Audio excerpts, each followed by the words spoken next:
안녕하세요. 오늘 또 하나님의 말씀을 듣습니다. 우리가 지난번에 분별과 판단에 대한 회개, 특별히 하나님의 거룩하심에 대해서 회개하고자 했던 겁니다. 오늘 또 좀 더 살펴보도록 하겠습니다. 사람들은 그리 말합니다. 회개 한 번만 하면 되지. 한 번만 해서 회개의 열매가 나올까요? 우리가 하나님의 존재와 거룩하심에 대해서 분별하고 있느냐, 내가 판단을 내릴 수가 있느냐, 이 문제 회개했습니다. 분명히 했겠죠.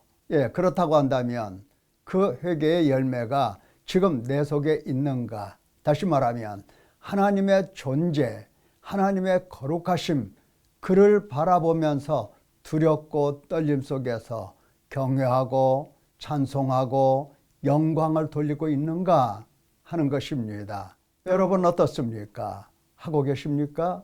할 만하십니까? 그래서 회개의 열매가 맺기까지 우리는 하나님 앞에 죄를 놓고 탄식하며 회개하는 것입니다. 살펴보도록 하겠습니다. 거룩에 대한 분별과 판단의 중요성을 꼭 인식을 해야 됩니다. 이 인식이라고 하니까 지적인 작용으로만 생각해서 나 그거 알고 있는데 이리 생각하면 안 됩니다. 회개를 통한 경험이 꼭 내 속에 있어야 하겠습니다. 자, 거룩을 분별할 수 없다. 그것은 어마어마하게 큰 죄요, 반드시 사망에 이르는 죄입니다. 우리가 레위기에서 충분히 보았습니다. 다시 살펴보도록 하겠습니다.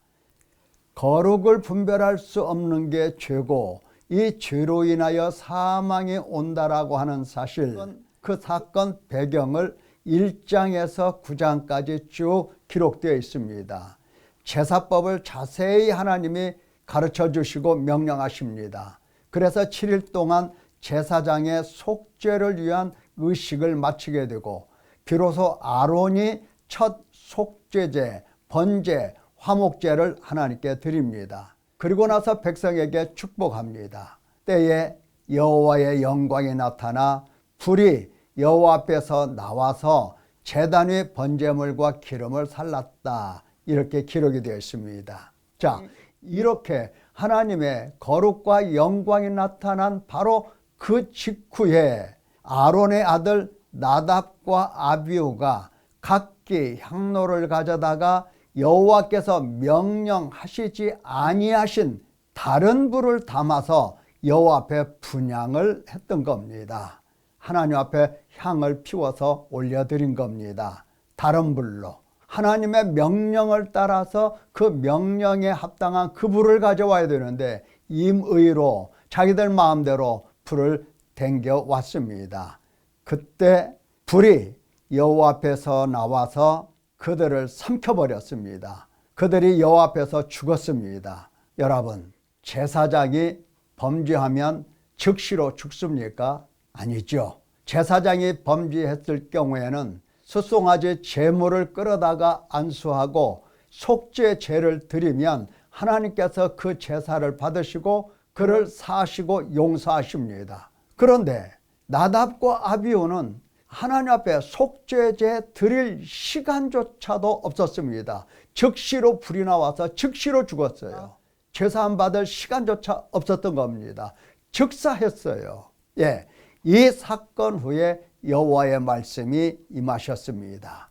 여호와의 말씀이라, 나는 나를 가까이 하는 자 중에서 내 거룩함을 나타내겠고 온 백성 앞에서 내 영광을 나타내리라. 나답과 아비후의 죽음 후에 하나님께서 그 사건에 대해서 설명하신 말씀입니다. 나를 가까이 하는 자가 있다. 또한 나를 가까이 하는 자 그들 앞에는 내 백성이 내 영광을 바라보기 위하여 기다리고 있다. 나를 가까이 하는 자, 온 백성 모두가 하나님의 영광을 보고 하나님을 두려워하고 하나님을 경외하고 하나님을 섬겨야 했던 겁니다. 그래서 하나님께서는 가까이 하는 자 중에 언제나 하나님의 거룩하심을 나타내 주십니다. 그 거룩함을 보고 하나님께 영광을 돌리라는 것입니다. 그런데 나를 가까이 하는 자들이 내 거룩함을 보지 못하고 내 백성들에게 영광을 나타내지 못했다? 그것은 치명적인 실수요, 하나님 앞에 범죄하는 죄가 되는 것입니다. 용서받지 못하고 그들은 즉시에 죽었습니다. 이후에 하나님께서 아론에게 말씀하십니다. 너와 내 자손들이 회막에 들어갈 때에는 포도주나 독주를 마시지 마라.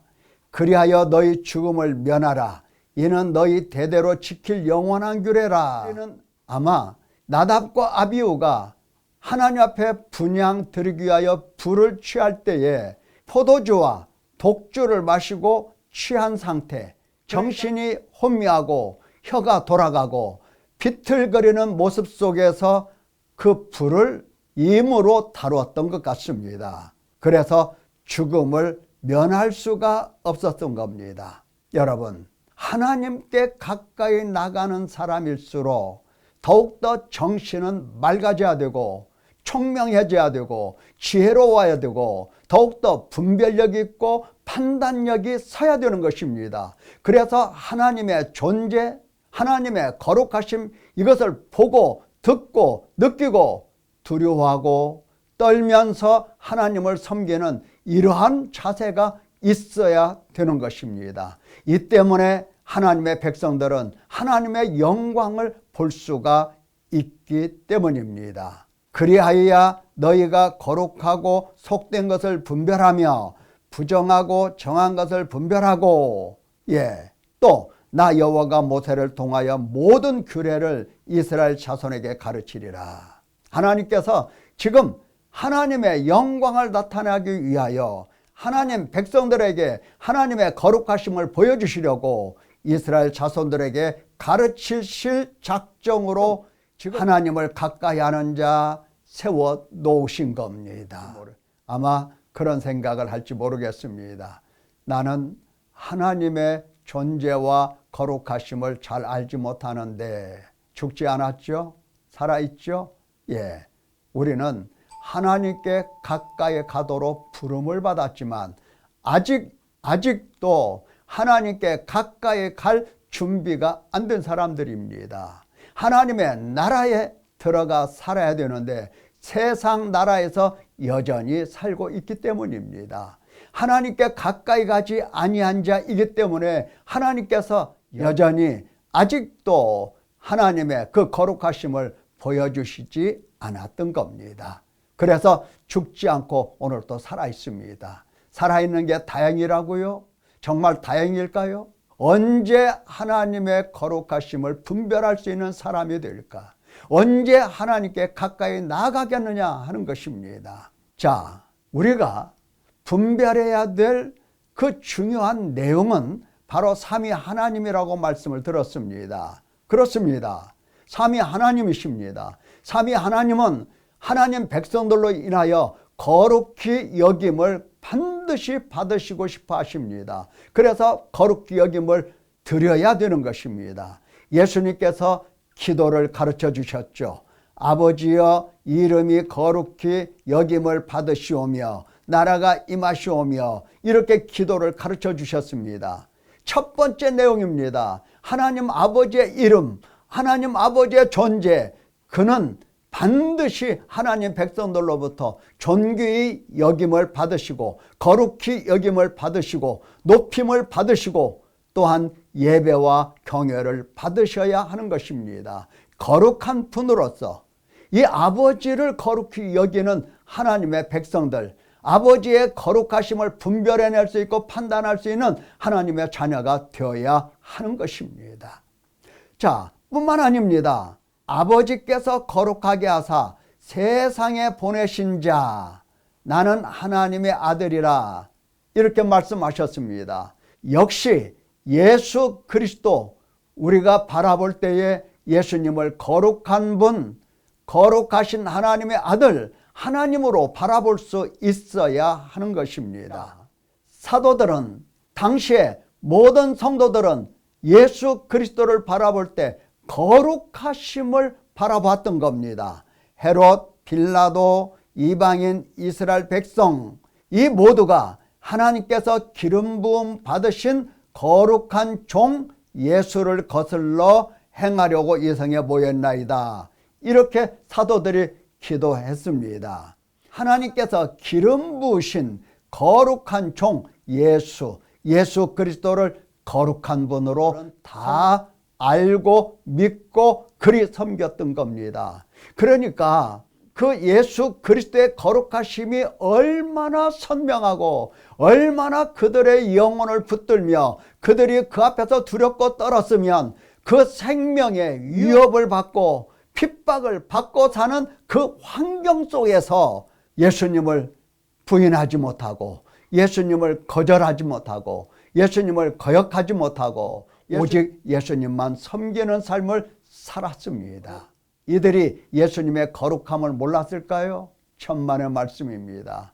예수님은 이렇게 아는 겁니다. 이것이 예수님을 믿는 것입니다. 자, 뿐만 아닙니다. 성령께서도 거룩하신 분임을 우리가 꼭 기억해야 됩니다. 이것을 분별해내야 됩니다. 누구든지 성령을 모독하는 자는 영원히 사하심을 얻지 못하고 영원한 죄가 되느니라. 성령은 그 단어 자체 속에서 거룩하신 영임을 우리에게 가르쳐 주십니다.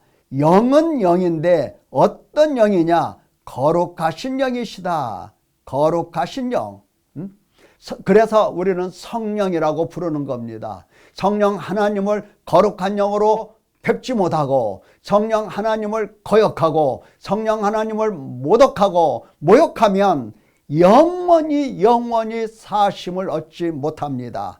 죄가 영원히 그 자리에 머물러 있는 겁니다. 죄에 대한 책임을 면할 수가 없는 겁니다. 영원토록 그 책임을 져야 되는 겁니다. 바로 성령 하나님을 거룩히 여기지 못할 경우에는 반드시 죄사함이라고 하는 이 은총은 생각할 수가 없는 것입니다. 여러분 기억하십시오. 예수 그리스도께서 성육신하여 이 땅에 오셔서 나귀 새끼를 타셨습니다. 겸손하여 나귀 새끼를 타신 것이지 거룩함이 없고 지극히 높고 크심이 없어서 나귀 새끼를 타신 게 아닙니다. 뿐만 아니라 예수님께서 십자가에 못 박혀 죽으신 것은 아버지의 명령, 아버지의 말씀을 듣고 오셔서 죽으신 것이지 그에게 거룩함이 없어서 죽으신 것 절대로 아닙니다. 우리는 참으로 조심해야 됩니다. 하나님 아버지를 사람처럼 여기고 사람처럼 사람을 멸시하듯 하나님을 멸시한다거나 예수 그리스도를 사람처럼 여기고 사람처럼 막대한다거나 성령 하나님을 무시하고 모독한다거나 이런 일은 있을 수가 없는 겁니다. 분별이 없고 분별력이 없는 겁니다. 이것은 하나님 앞에 반드시 회개해야 될 문제입니다. 회개를 통해서 회개의 경험을 통해서 하나님의 이 거룩하심, 삼위 하나님의 지극히 크시고 높으신 이 하나님의 영광 바라보면서 그 앞에 경외하고 겸손히 엎드려 하나님을 섬기는 사람이 되어야 할 것입니다. 히브리서에서도 이렇게 권면합니다. 하늘의 부르심을 받은 거룩한 형제들아, 우리가 믿는 도리이시며 대제사장이신 예수를 깊이 생각하라. 왜? 이러한 대제사장은 우리에게 합당하니 거룩하고 악이 없고 더러움이 없고 죄인에게서 떠나 계시고 하늘보다 높이 되시니라. 여러분, 지극히 높으신 분을 지극히 낮은 곳으로 끌어내리는 이러한 죄를 범하지 마시기를 바랍니다. 자, 하나님께서 우리를 택하신 이유가 어디 있습니까? 그 앞에 거룩하고 흠이 없게 하시려고 택하신 겁니다. 우리를 그리 예정하시고 또한 하나님의 아들이 되게 하시고 피로 속량 곧 죄사함도 우리에게 주셨습니다. 왜? 우리를 거룩하게 만드셔서 거룩하신 하나님을 경외하고 하나님을 알아뵙고 하나님을 높이고 하나님께 영광 돌리기 위하여 이와 같이 거룩하게 만드시려고 우리를 택하신 겁니다. 여러분, 아무나 영생을 얻는 게 아닙니다. 너희가 죄로부터 해방되고 하나님께 종이 되어 거룩함에 이르는 열매를 맺었으니 그 마지막은 영생이라. 거룩함에 이르는 열매도 없다, 영생도 없는 겁니다. 죄로부터 해방이 없다, 영생도 없는 겁니다. 하나님께 종이 아니다, 순종하는 종이 아니다, 영생도 없는 것입니다. 여러분, 그래서 하나님은 이와 같이 권면하십니다. 하나님을 따라 의와 진리의 거룩함으로 지으심을 받은 새 사람을 입으라. 새 사람을 입으라. 새 사람이 어떤 사람입니까? 하나님의 거룩을 분별할 수 있고 판단할 수가 있고, 또한 하나님의 그 거룩하신 피로 말미암아 죄사함 받은 거룩한 나 자신을 알아 거룩함을 입는 이러한 새 사람이 꼭 되어야 할 것입니다. 사랑하는 성도 여러분, 거룩한 사람 되어 거룩하신 하나님과 동행하는 아름다운 삶이 있기를 예수님의 이름으로 축원합니다. 감사합니다.